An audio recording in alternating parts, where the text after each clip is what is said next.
The goal for this video is to practice object-oriented programming by building this trivia application. So the challenge here is going to be that we're going to be building a complex application that has multiple classes in it, and each class is going to have different fields and methods.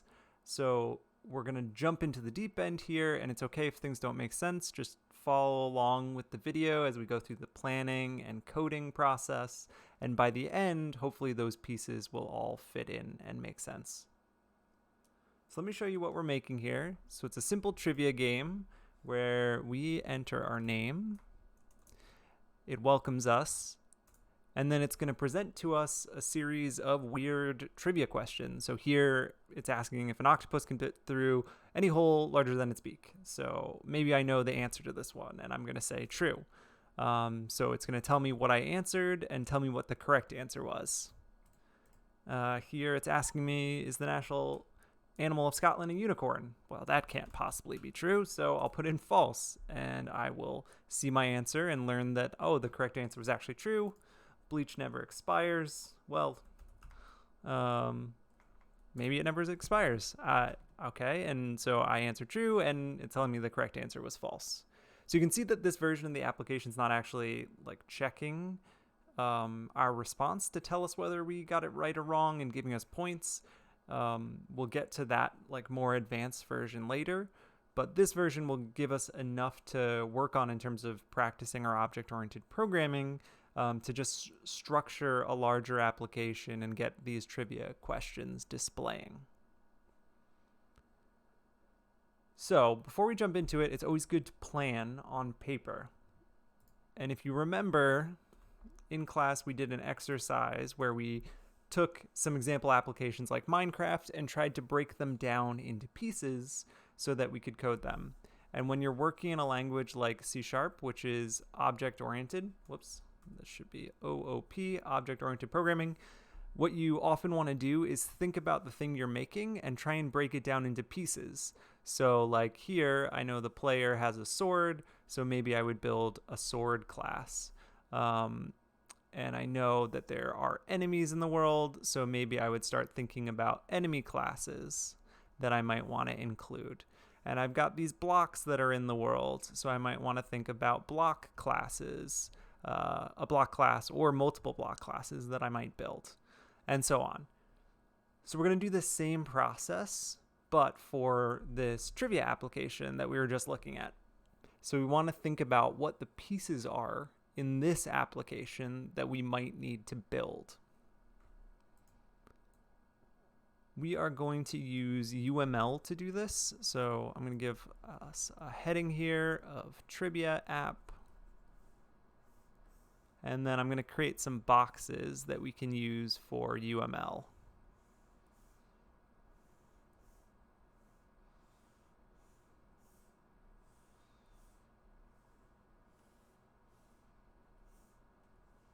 And if you don't remember UML, check out one of the previous videos in this playlist that talks about UML and introduces UML as a strategy for planning.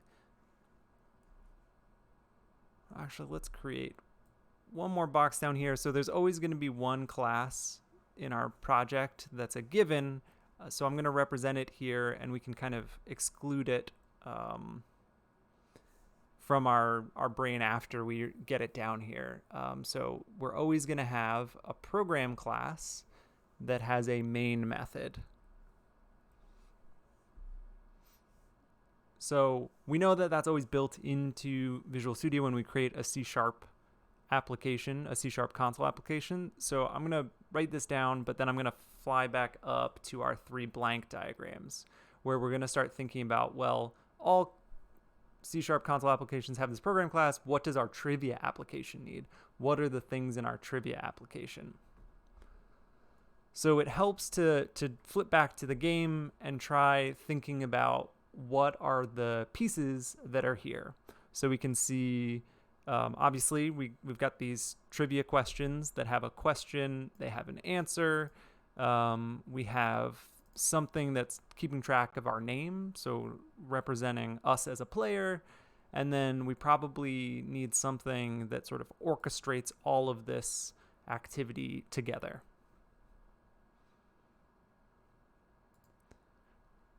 So let's flip back here and let's start with player.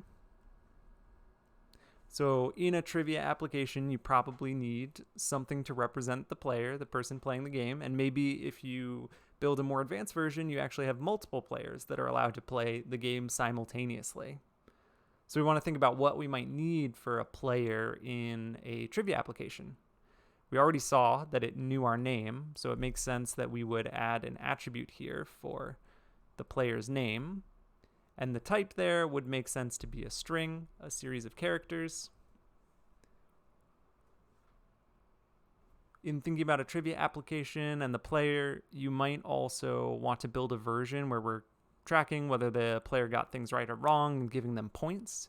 And so you want to think about where those points would live inside of your application. I'm going to put them here with our player. So we could call this score or points, and then it's up to us to decide what the right data type is. And I'm going to say an integer. Let's leave the attribute section down here blank, and let's just think about our other classes here. So we know we have these trivia questions that we're presenting to the user, so that might be a good candidate for another class. I'm going to call this trivia item. And if we flip back and think about the trivia items here, they have a question that gets asked, and then they have some kind of correct answer that we're storing somewhere.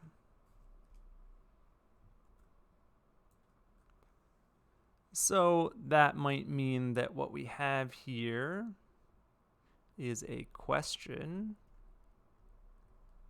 and answer.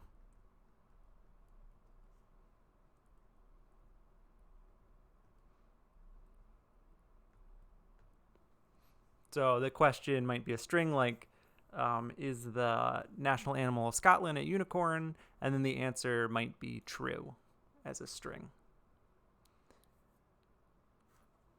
So then the last class that we might want to think about including is thinking about who is running all of this, who's keeping track of our trivia, who's keeping track of the player, who's presenting the questions one at a time.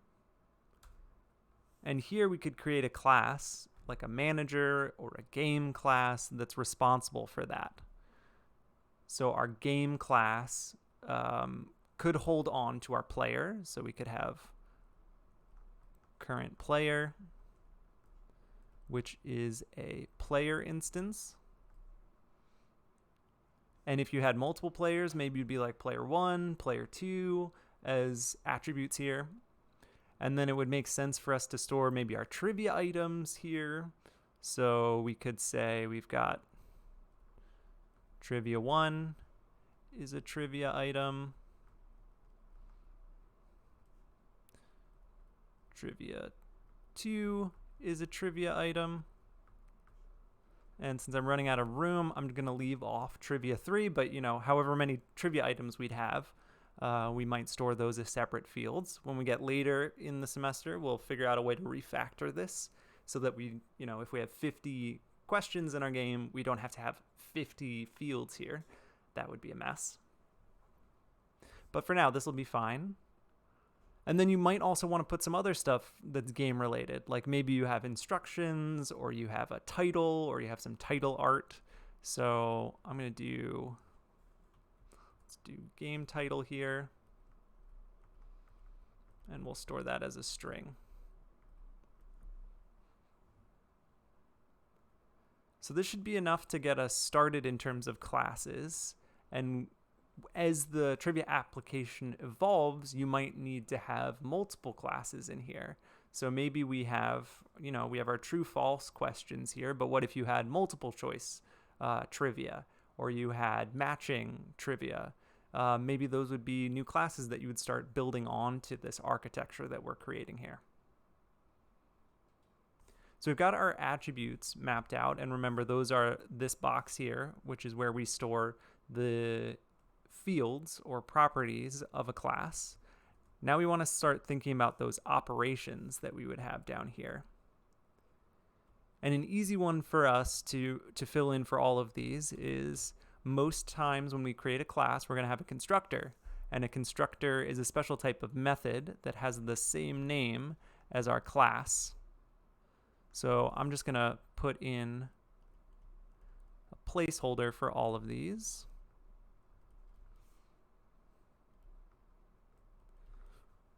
And then when you are filling in your constructor here, you want to think about, do I need to pass anything in when I'm making these instances from our classes? So do we need to pass anything into our game? Maybe not. Maybe the game is fine without anything passed in. How about our trivia item? Well, we've got these two fields here, the question and answer, so it would make sense for us to actually pass in a question.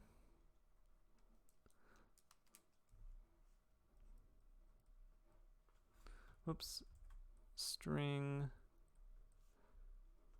question, string answer. And then for our player, we might need to pass in the name and score. So let's erase that.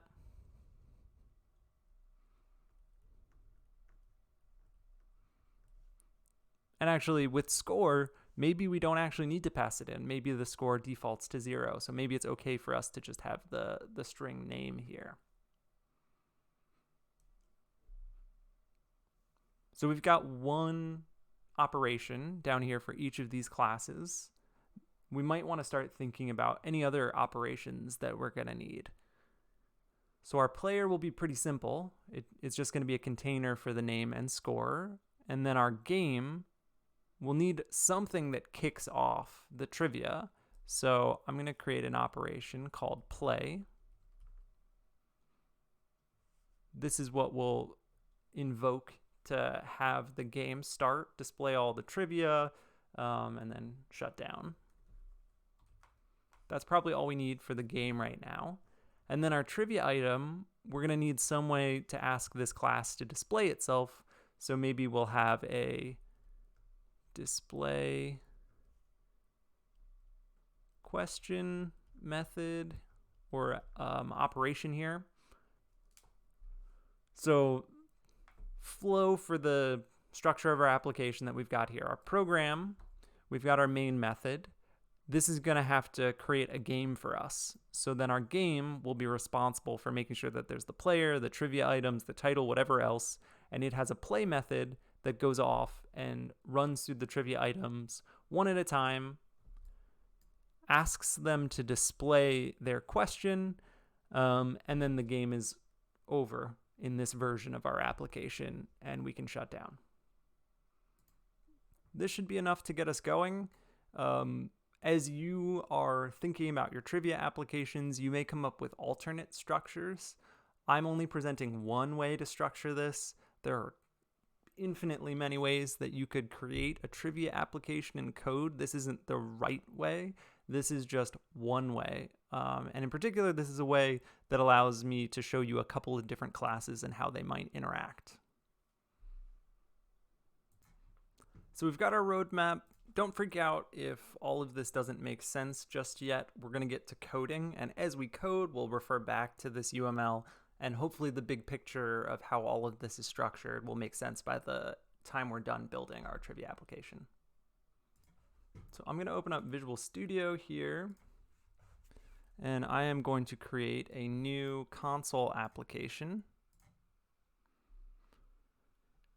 I'm going to make sure that it is a .NET Core project, and I am going to store it with all of my Intro to Programming projects. It's always good to keep track of all your projects together.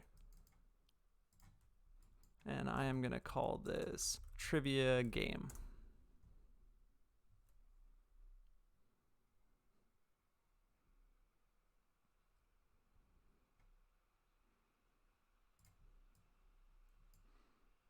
Okay, so we've got a basic project here that we can start building this out into. The absolute most important thing to internalize as we're going from this process of having a plan to writing some code is that you want to build small features one at a time, test that they're working before moving on to the next feature.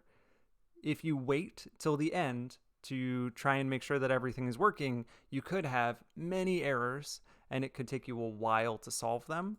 But if we do this progressive iteration where we build one small thing, test it, make sure it works, then move on to the next one, it's easy for us to solve our errors, and we get the hit of dopamine from seeing something actually work after we write the code. So we could start anywhere as we're building this out. I think where it makes sense to start is thinking about our game class, and maybe we'll display a welcome message to get this started, and then from there we'll be able to build out the rest. So I want to add a class to my project. There are many ways to do this. The way that I recommend is going up here to Project, Add Class. Make sure that you've got the C# class selected. If you don't see it, you can search for class here, and you would click on the C# one and then give your class a name. So I'm going to call mine game, and this creates a empty class for me in the project.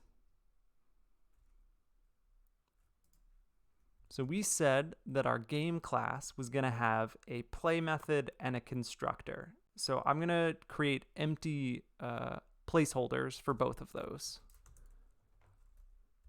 So here is our constructor, and here is our play method. Both of these are public, and remember, a constructor, this is a special type of method that's called when we create an instance from this class, and then our method down here is a reusable chunk of code that is not run immediately when we hit play, but is only run when we actually invoke this play method. So let's do this. Console write line, welcome to Trivia Quest, and let's do console read key to make sure that our window stays open like we've done before.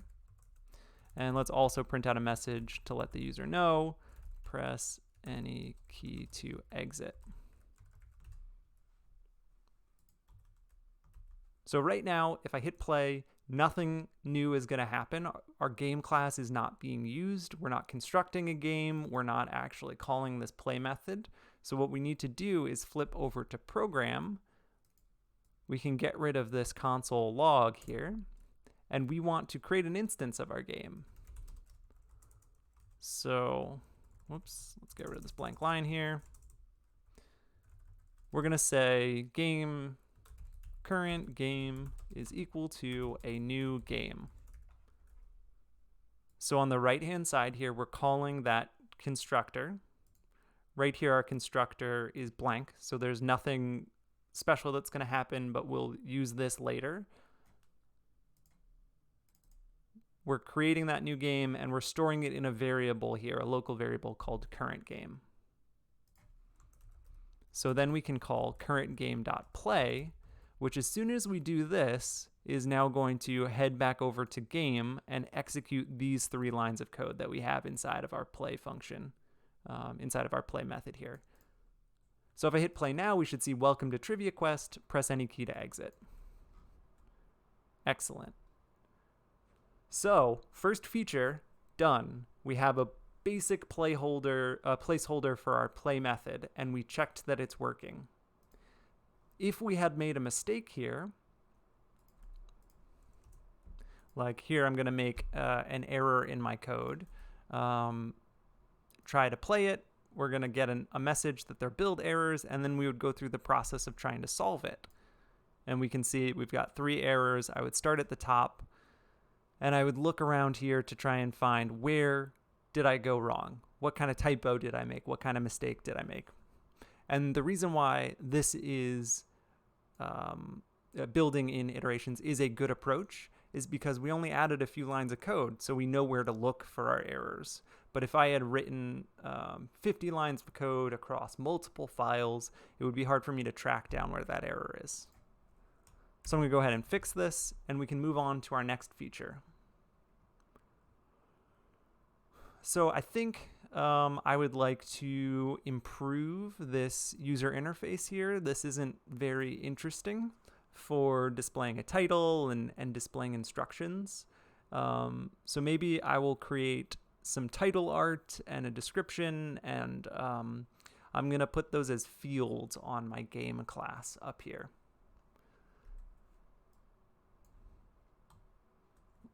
And actually, before we do that, we've seen that you can, instead of writing console.writeLine everywhere, if you have a class that's going to be doing a lot of console logging, you can, using static system.console, to bring in the console class. So anywhere in your file where you're saying console writeLine, you can just abbreviate it and say writeLine, and the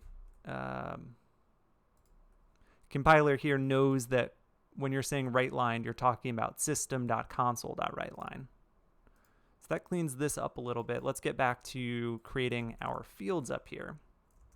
So let's create a string field for the game title.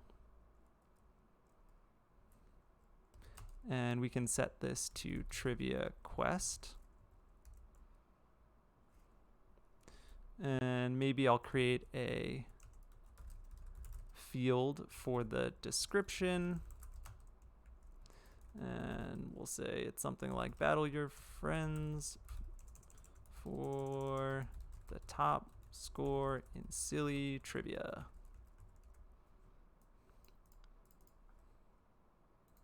So as a quick review, these things that we're creating up here, these are fields. You can think of those as pieces of data that live in the instance of our class. So they're like variables that live inside of our class. When we create them up here, we can initialize them with a specific value, and then we can use them anywhere inside of our methods down here. So instead of saying welcome to trivia quest, we can say welcome to game title. And let's print out our description here. And if all went well, we should be able to play, verify that this works by seeing welcome to trivia quest, battle your players, battle your friends. And since we have put game title into a field here, so we've stored the string trivia quest into this field, we can use it multiple times. So we could, for instance, change the console's title to be our game title.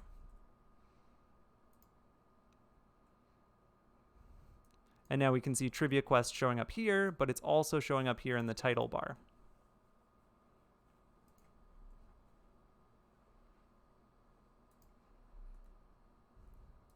And one quick note, we made these fields private.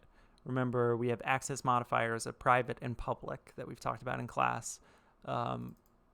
Private here means that only the game class has access to these two fields. So we can't use them back in program and say something like current game dot game title, because the access is restricted. We're not allowed to reach into that field from outside of our game class, which is fine for some things. We want to make sure that play is public because our program needs it, but basically everything else here can be private because no one outside of the game class needs to be able to read the game title or description. Let's go ahead and improve this a little bit. I'm going to create some game art, or let's call it game title art here. And like we've done before, I want to use a verbatim string. And a verbatim string lets me insert multiple lines here. So let's just do title placeholder. And we will write that here, game art title. Whoops, game title art.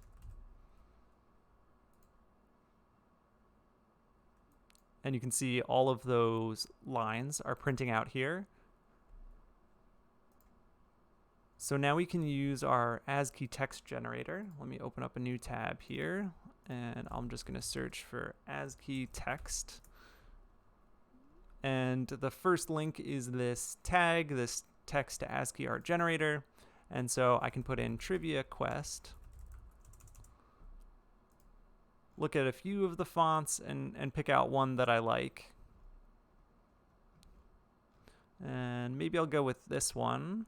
So I'm going to select and copy, and then I can delete everything that's in this string and paste in trivia quest. And if I run it now, we should see a cooler banner font showing up here for our game. And there are a couple restrictions with this verbatim string. You know, one of the important ones is that your text can't have a quotation, a double quote in it. So if you've picked a font from that generator and something is going funky here, you're seeing a bunch of errors and there's a double quote somewhere inside, just pick a different font and you'll be fine.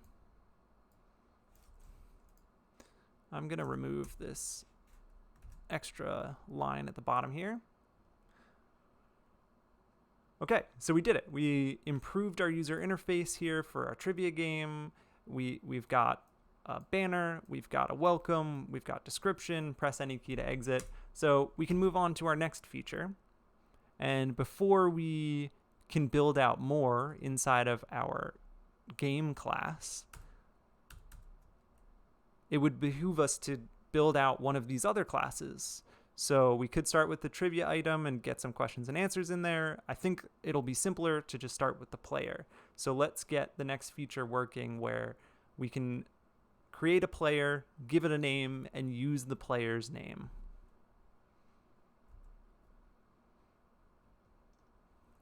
So we're going to create a class here. And again, we're choosing C# class. I'm going to call it player here. And we said that our player needed to have a name and a score.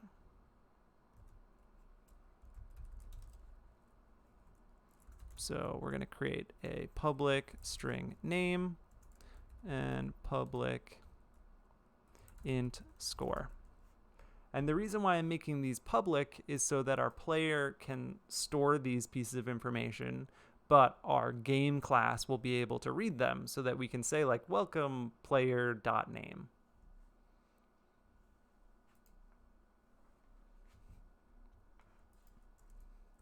While we're at it, let's also create that constructor that we had here. So we said when we create a player, we're going to give it a name. So public player string name.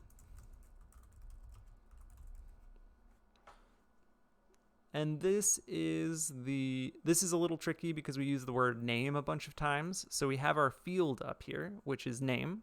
We're passing in a parameter, which is name with a lowercase n, and we're taking whatever's passed in and storing it into that field via line 14. So let me make that a little bit more clear. If I rename this variable, and little tip is if you put your cursor on a variable and you hit Control R and then Control R again, you can rename that. So let's call it player name. So this makes it a little bit more distinct. So you can see that there's a parameter player name and we're storing that into our field capital letter name or a capital N name. Great, so we got a player class. We can try building it to make sure that there are no errors. We could also just check our error list to make sure that there are no errors. Good. So we didn't make a mistake as we were building this player class just yet. We are getting a warning here. If I hover over score, it's telling me we created this field, but we never actually assigned anything to it. So it'll have a default value of 0. Those are not errors, but those warnings do hint to you that you may be doing something weird. So this is actually a good reminder for us. Let's go ahead and set the score to be 0 anytime we create a new player. So once we do that, we should be good to go back over to our game class here and actually make a player. So let's create a spot where we can store our player. I'm going to create another private field here. The type is a player, and I'm going to call it current player. So one thing to keep in mind here is that I can't call this variable player, or I shouldn't call this variable player because it's confusing to have our class of player and an instance also called player. So I'm going to call this current player. And then after we do this welcome, so let me add some white space here. So we print out our title. This is all of our intro stuff and our instructions. Then we can start trying to get the player's name. So we need to print out a message to ask the user, what's your name? And we need to read in their response. So I'm going to write line, or actually let's use write. What is your name? And remember, the difference between write and write line is that this is going to print something out without moving the cursor to the next line. So if someone's typing, what they're going to see is something like this on that line inside the console. We'll see that in a second. So let's create a new variable here. It's a local variable called player name, and we are going to read whatever they type in here. Let's make sure that this is working. Let's just do a write line and echo out their name. So you said player name. So none of this is hooked up to our player field just yet. We'll get to that. So what is your name? Mike. You said Mike. Good. That looks like it's working. So we can go ahead and create our player. So I'm going to say current player is equal to, and again, we're doing instantiation. So we're creating a new player, and we'll pass in that player name here. So we now have a current player constructed using that name that we're passing in. So instead of printing out, you said player name, let's say welcome. Whoops. Welcome to game title. And then let's put their name in here. So we will say current player dot name, and let's put an exclamation point at the end. So let's see how that looks. Welcome to Trivia Quest. What is your name? Mike. Welcome to Trivia Quest. Mike. Press any key to exit. So excellent. We stored the player here, we stored the player here using what we read from the console input, and then we're able to print it out here. If we wanted to add another line, we could say your starting score is current player dot score. So we can use any of those fields inside of the player class here that we made public. So let's check that out. Mike, starting score is 0. Great. Okay, so we have our next feature done. We finished our player class. Our player stores the name and score, and we can move on to our last class here, the trivia item. So our trivia item is a class that we're using to store the question and answer for each piece of trivia together. And we're going to give it a method down here, display question, that will handle displaying that question, reading in the user's response, and checking whether or not they got it right or wrong. So let's start filling that out. Let's create a new class, project, add class, make sure it's a C# class, call it trivia item. And our trivia item, we said, had a question field. Whoops, private string question, private string answer.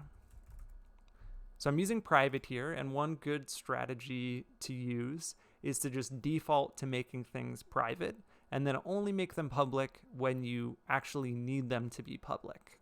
So here, I'm going to try and design my trivia class so that no one else can actually just reach in and read the question and answer. That to interact with the trivia item, you have to use any of the public methods that we create. So let's create a placeholder for our constructor, trivia item. So there's our constructor. And then we also said we were going to have that public void here. What did we call it? Display question. I'm going to rename it slightly. Let's call it ask question here. So I'll put a placeholder to do. This should display the question, get a response, and display the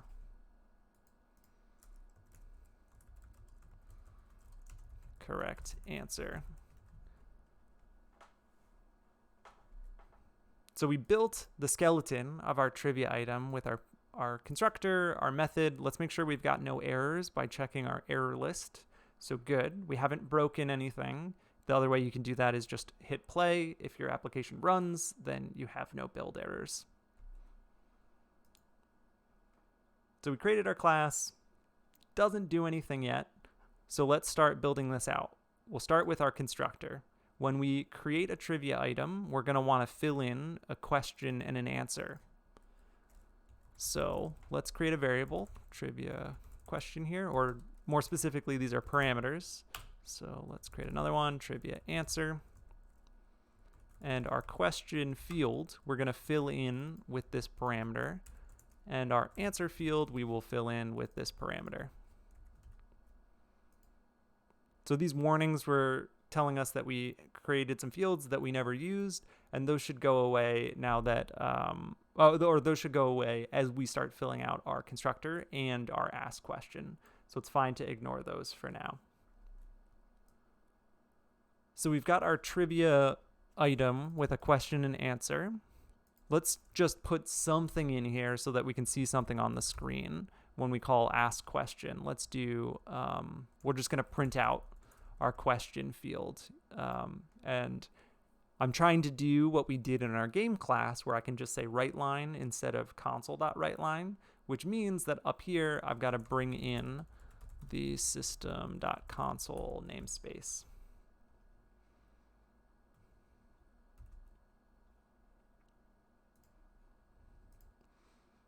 Okay, so again, check our error list, make sure that we haven't broken anything by creating this class, so we're good. That means we could head back to our game and start working with this trivia. So the first piece of trivia I want to add is maybe the one about the unicorn. So the national animal of Scotland, is it a unicorn? So I'm going to create a field up here. We're going to make it private. Again, we're defaulting to private. And in this case, no one other than the game needs access to these specific trivia questions, so it's fine to make it private. The type is trivia item, and I'm going to call this unicorn trivia. So we created a field here, which has no specific instance of trivia item filled into that field. So what I want to do when our game is constructed is go ahead and fill that in. So we can say unicorn trivia equals new trivia item. And here we can pass in our question as the first thing, and then our answer as the second thing. So the national animal of Scotland is the unicorn. True or false? And then the answer is true. It is. If your question happens to be really long, you can break this out into its own variable. So maybe I would create a string unicorn question variable here so that my line with the new trivia item is a little bit shorter and fits all on one screen. Either way, it functionally does the same thing. This is more about how readable is your code. Okay, so we got our trivia item constructed here. We filled in the unicorn trivia. Let's check our error list. no errors, we're doing okay. Let's make a mistake. So let's pretend that I forgot to pass in the answer here. And we check our error list. We see that there is no argument given that corresponds to the required formal parameter trivia answer of our trivia item constructor. So I know that those are opaque errors right now, but if we just try and break that down, we know that functions take parameters, and here it's telling us that trivia answer is required. So that would give us enough of a clue to look back at our trivia item and say like, oh yeah, we needed a question and an answer here. So I could fill in my answer of true. So if I hit play, nothing new is going to happen. We've just created a trivia item. We didn't actually tell it to display anywhere. So we didn't call that ask question method that printed out the question. So let's do that. Down here inside of our play, we can call the ask question when it is time for us to, ask that question. So we want to do that after we tell them what their starting score is. So we can do that here. Unicorn trivia.ask question.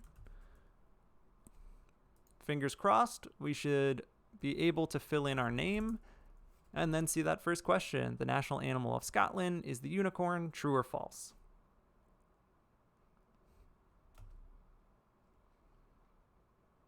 And maybe I want to improve some of the formatting here. Like I want to add something before the question, and let's put something after the question.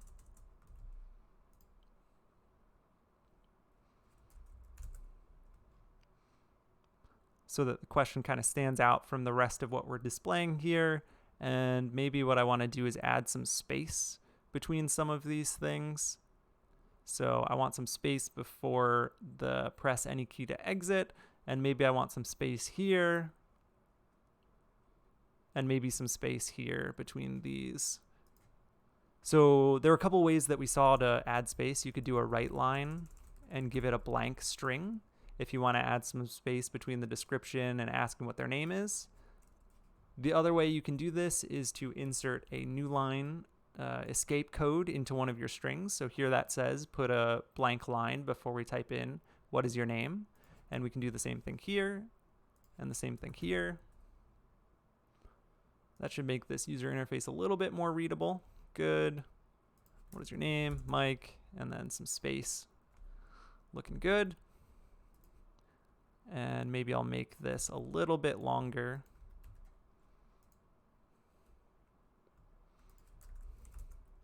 Okay, that's looking great. So what I want to do is just add the rest of my trivia questions here, replicating this same format. So I am creating a new trivia item, and this time it is an octopus trivia question. So I'm going to call it Octo Trivia. Whoops, not Octo, Octo. And I want to do the same thing and my bleach trivia. I want to add that in here. And then inside of my game constructor, I'm going to break these out into variables because the questions are kind of long. Let's create octo question, and octopus can fit through any hole larger than its beak, true or false. And then I can create my trivia. New trivia item is octo question, and the answer for this one is true. And let's do the same thing for bleach. So our question here was bleach never expires, true or false. Bleach trivia is equal to new trivia item, our bleach question, and the answer here was false.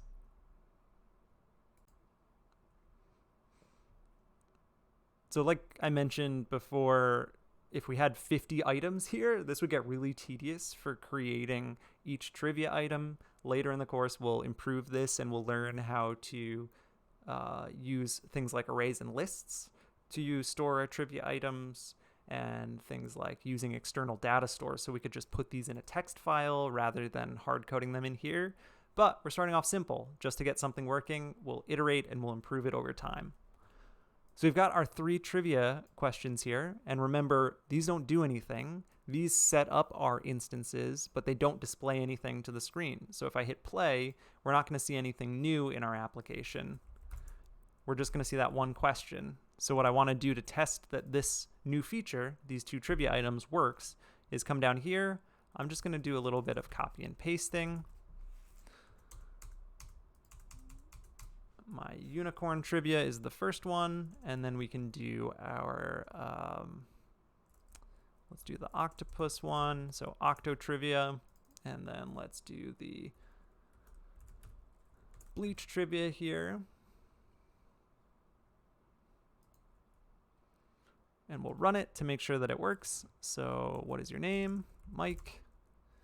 We can see each of those questions here printing out. And looks like I was just shy of getting all of the question within these banners. So I'm just going to add one more squiggle here, one more tilde to all of these.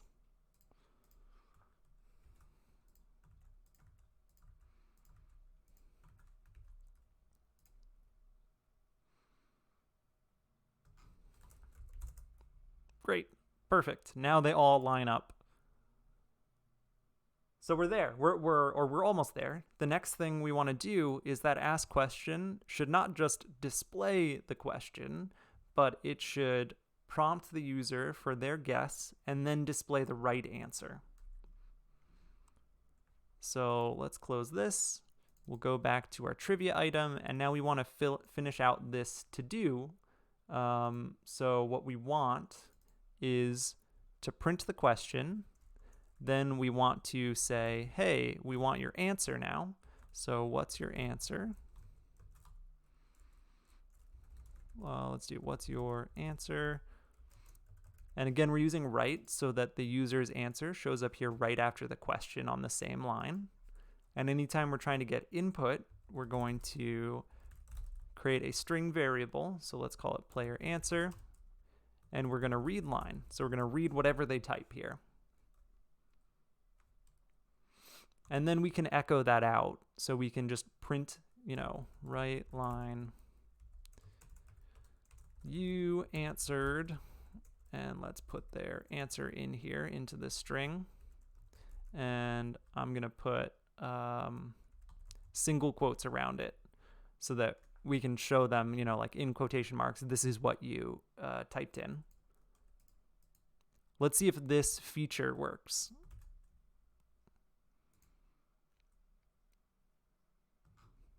So what is your name? Mike. What's your answer? It's asking me true or false here. So I could type in true. Tells me that I answered true. What's your answer? Type in a bunch of gibberish, and it should still spit out like, hey, you answered this.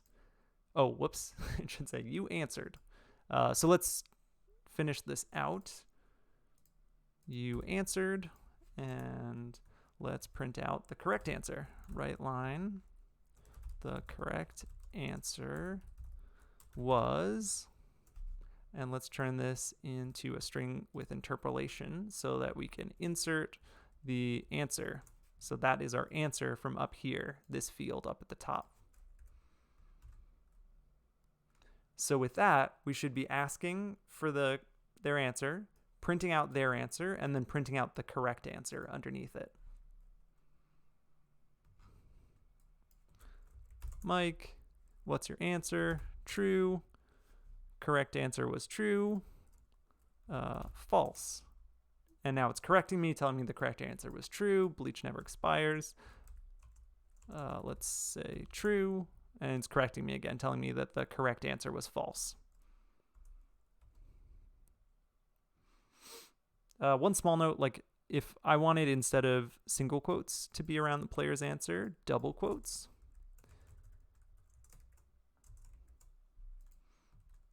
That's going to be a problem because our string starts and ends with double quotes. So the string was ended here, and then there's a bunch of gibberish that the compiler doesn't know what to do with, and then there's another string over here. So if we want double quotes inside of a string, we need to escape it and do a slash double quote, slash double quote. And I'm going to add a period at the end of the answer here. And let's print it out. Let's try it. Mike, true. We can see it's now printing out in double quotes, and we got our period at the end here.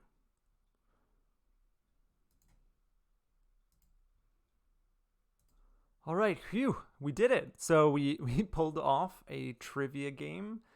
There was a lot here compared to previous applications that we built. We had 3 separate classes that we used to architect this application in an object-oriented way. Those classes had fields and constructors and methods. As you're building your applications, it's useful to try and do this process where you break it down into pieces, think about what each piece is responsible for, and then get into your coding. And it's completely okay.